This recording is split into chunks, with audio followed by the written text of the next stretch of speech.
नमस्कार मंडळी. श्रीराम समर्थ. सकाळी उठताच बोला हे दोन शब्द. हे दोन शब्द बोलल्याने तुमचे पूर्ण आयुष्य बदलून जाईल. तुम्हाला पाहिजे ते मिळेल. प्रत्येक मनोकामना पूर्ण होईल. घरात पैसा टिकून राहील. मित्रांनो, आज मी तुमच्याबरोबर ते दोन शब्द सांगणार आहे जे तुमचे संपूर्ण आयुष्य बदलू शकेल. या शब्दांचा वापर करून तुम्हाला तुमच्या प्रत्येक समस्येवर मार्ग मिळेल आणि तुमच्या जीवनात सकारात्मक बदल होतील. तसेच सकाळी उठल्यावर काय चुका करू नये हे देखील मी सांगणार आहे, कारण या चुका तुम्हाला त्रास आणि दारिद्र्य आणू शकतात. तर या व्यतिरिक्त तुम्हाला हे देखील कळेल की आपण सकाळी उठताच कोणाचा चेहरा प्रथम पाहिला पाहिजे, जेणेकरून तुमचा दिवस शुभ आणि यशस्वी होईल. बरेच लोक तक्रार करतात की काहीही त्यांच्या घरात चांगले होत नाही. काम बिघडत चालले आहे. कोणत्याही कामात लक्ष लागत नाही. घराचे वातावरण दिवसेंदिवस नकारात्मक होत आहे. तुम्हाला स्वतःच्या घरात गुदमरल्यासारखे वाटते. असे दिसते की तुमच्या जीवनात तुमचे काहीही वास्तव्य राहिलंच नाही. मनामध्ये नेहमीच वाईट विचार असतात. हृदय आणि मन नेहमी अस्वस्थ राहते आणि दिवसभर तणाव कायम राहतो. कौटुंबिक समस्या असो किंवा पैशाची चिंता, काहीही चांगले घडत नाही. जर तुम्हाला या समस्येपासून मुक्त व्हायचं असेल तर तुम्हाला फक्त एक छोटासा उपाय करावा लागेल. त्यावेळी तुम्हाला प्रथम दोन शब्द बोलावे लागतील जे मी तुम्हाला सांगणार आहे. या शब्दांची जादू अशी आहे की आपली नकारात्मकता हळूहळू संपेल आणि जीवनात शांतता आणि आनंद परत येईल. हे लक्षात ठेवणे देखील फार महत्त्वाचे आहे की काही चुका आहेत ज्या आपण सकाळी कधीही करू नये. या छोट्या छोट्या गोष्टी तुमच्या त्रास आणि गरिबीला कारणीभूत ठरू शकतात. तसेच सकाळी उठताच प्रथम आपल्याला कोणाचा चेहरा दिसायला पाहिजे याचा देखील मोठा प्रभाव जीवनावर पडत असतो. या गोष्टींचे योग्य अनुसरण करून केवळ आपले जीवन बदलू शकत नाही, तर उपासना न करताही आपल्याला इतके फळ मिळेल की तुम्ही त्याची कल्पनाही करू शकणार नाही. तर आपण एखाद्यास आनंदी केले तर आपल्या आयुष्यात आपल्याला पाहिजे असलेला फायदा मिळेल. हे आपल्याला मानसिक सामर्थ्यास इतके मजबूत करेल की आपल्या जीवनातील प्रत्येक क्षेत्रात आपल्याला यश मिळेल. हा उपाय मुलांसाठी विशेषतः फायदेशीर आहे, कारण तो त्यांच्या मानसिक विकासाचा प्रयत्न करतो आणि परीक्षेत यश मिळवण्यात मदत करतो. घराच्या स्त्रियांसाठीही हा उपाय वरदानापेक्षा कमी नाही. जर नववधूने सकाळी उठल्यावर हा उपाय केला तर त्याचा असा एक चांगला परिणाम होईल की घरात सर्वोत्कृष्ट आणि भाग्यवान मुलाचा जन्म होईल. अशी मुले जी केवळ आपल्या घरासाठी भाग्यवान नाही, तर आपल्या संपूर्ण कुटुंबासाठी आनंद आणेल. आणि हा उपाय आपले विवाहित जीवन खूप आनंददायी आणि गोड बनवेल. हा उपाय चांगले आरोग्य आणि मानसिक शांतता प्रदान करते. व्यवसाय वर्गातील लोकांनी आपला व्यवसाय वाढवण्यासाठी आणि यश मिळवण्यासाठी हे उपाय करणे आवश्यक आहे. हा उपाय करण्यासाठी आपल्याला काय करावे लागेल त्याबद्दल आता आपण बोलूया. तर हा उपाय इतका सोपा आहे की आपल्याला आंघोळ करण्याची किंवा कोणत्याही विशेष तयारीची अजिबात आवश्यकता नाही. स्वच्छतेची, सहसा देवाशी संबंधित कोणत्याही कामाची किंवा उपायांची काळजी घेतली जाते. आंघोळ करणे, स्वच्छ कपडे, पद्धतशीर पूजा करणे आवश्यक नाही. असे म्हटले जाते की या उपायाचे वैशिष्ट्य म्हणजे हे दोन शब्द बोलणे. आपल्याला फक्त सकाळी उठून दोन शब्द बोलावे लागेल. होय, केवळ दोन शब्द, आणि त्याचा प्रभाव आपल्या कल्पनेच्या पलीकडे असेल. हे केवळ आपल्या घराचे वातावरण बदलणार नाही, तर आपले जीवनात सकारात्मकतेचा आनंद आणि समृद्धीने भरेल. हा उपाय इतका प्रभावी आहे की आपण काही दिवसातच त्याचे परिणाम जाणवू शकाल.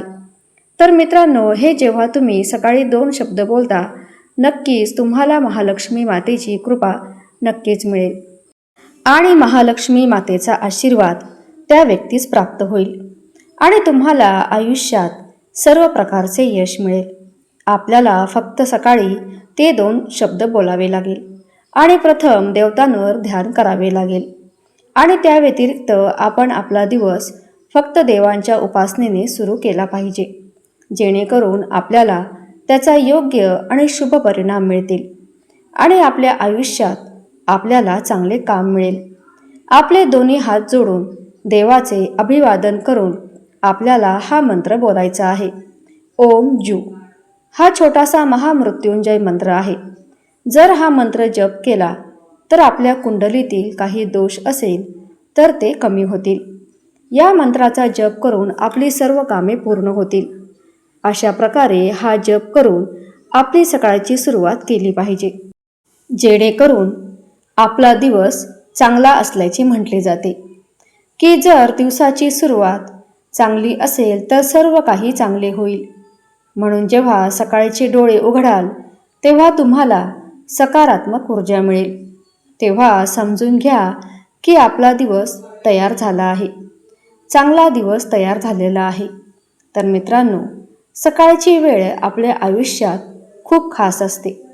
दिवसाच्या सुरुवातीचा हा काळ जेव्हा आपण आपले कार्य नवीन ऊर्जा सकारात्मकतेसह प्रारंभ करतो.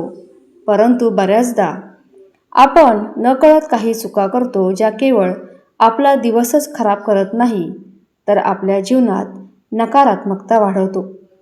या चुकांमुळे देवी लक्ष्मीसुद्धा आपल्यावर रागावू शकते. म्हणून तुम्ही या सवयी ओळखून आजपासूनच त्या सोडल्या पाहिजेत आणि हे खूपच महत्त्वाचं आहे. प्रथम चूक अशी आहे की बऱ्याचदा सकाळी उठताच पलंगावरच हाताच्या बोटांना मोडणे हे खूप अशुभ आहे. असे म्हटले जाते की जे लोक सकाळी उठताच आपल्या बोटांना मोडतात त्यांचे नशीब देखील असेच फुटले जाते. त्यांचे नशीब देखील फुटणे सुरू होते. जेव्हा बोटांचा आवाज बोटांमधून येतो तेव्हा तो आपल्या जीवनात त्रास आणि दुःख देण्याचे कार्य करतो. ही सवय केवळ आपला दिवस खराब करू शकत नाही तर आपल्या नशिबावरही नकारात्मक परिणाम होऊ शकतो. म्हणूनच आपण सकाळी उठताच ही सवय टाळावी आणि ती सोडून द्यावी. दुसरी मोठी चूक ही आहे की त्याचा प्रभाव आपल्या चेहऱ्यावर सर्वात जास्त दृश्यमान असतो. जेव्हा आपण तोंड न धुता आरसा पाहतो तेव्हा ती नकारात्मक ऊर्जा आपल्या डोळ्यांमधून पुन्हा आपल्या शरीरात प्रवेश करते आणि हेच कारण आहे की आपण सकाळी उठताच आरसा पाहणे अशुभ मानले जाते. म्हणूनच नेहमी लक्षात ठेवा की सकाळी प्रथम आपला चेहरा धुवा आणि नंतर आरसा पहा. या छोट्या सवयी सामान्य दिसू शकतात, परंतु त्याचा आपल्या जीवनावर खोलवर परिणाम होत असतो. जर आपण सकाळी या चुका सुधारल्या तर केवळ आपला दिवस छान सुरू होणार नाही तर जीवनात आनंद आणि शांती, सकारात्मकता देखील येऊ शकते. देवी लक्ष्मीचे आशीर्वाद मिळवण्यासाठी आजपासूनच या सवयी सोडा.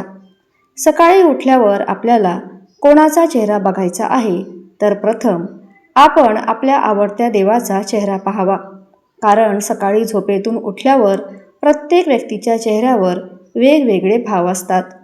अशा परिस्थितीत जेव्हा आपण कोणाचा चेहरा पाहतो तेव्हा आपल्याला नकारात्मकता भासू शकते आणि हे टाळण्यासाठी आपण उठताच आपल्या आवडत्या देवतेचा, इष्टदेवतेचा चेहरा पाहायचा आहे. आपण आपल्या पालकांचा देखील चेहरा पाहू शकतो. मित्रांनो, असे म्हटले जाते की पृथ्वीवरील पालक हे देवाचे स्वरूप आहेत. आपण त्यांना पाहू शकतो.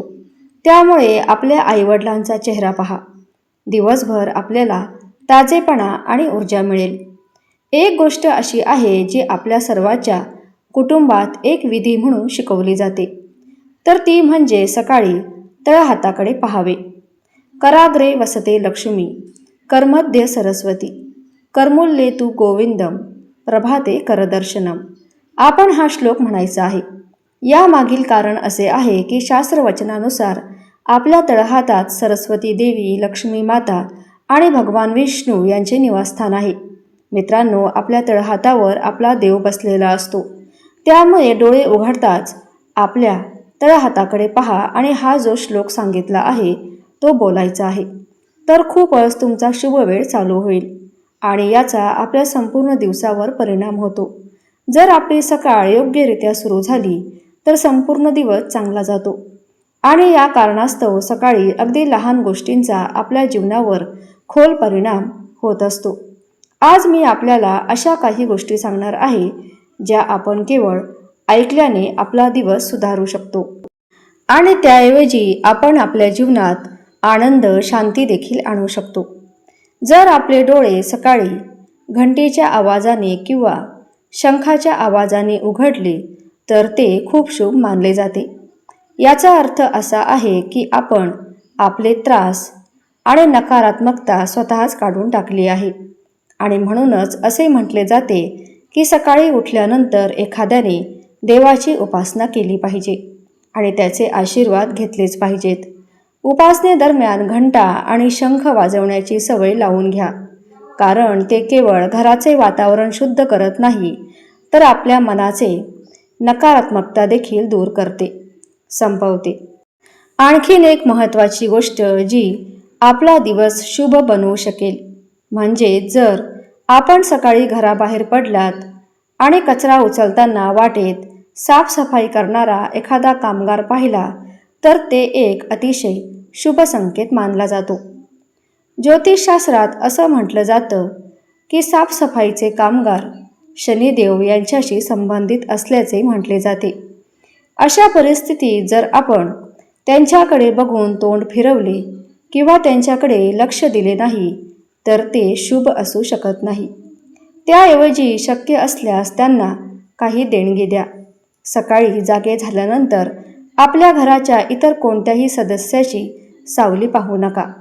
असे करणे अशुभ मानले जाते. तर ह्या ज्या छोट्या पण साध्या सोप्या गोष्टी आपण रोज केल्या तर नक्कीच आपला रोजचा दिवस हा सकारात्मकतेने भरलेला असेल. व्हिडिओ आवडल्यास लाईक, शेअर, सबस्क्राईब अवश्य करा आणि कमेंटमध्ये श्री महालक्ष्मी माता नक्की लिहा. धन्यवाद.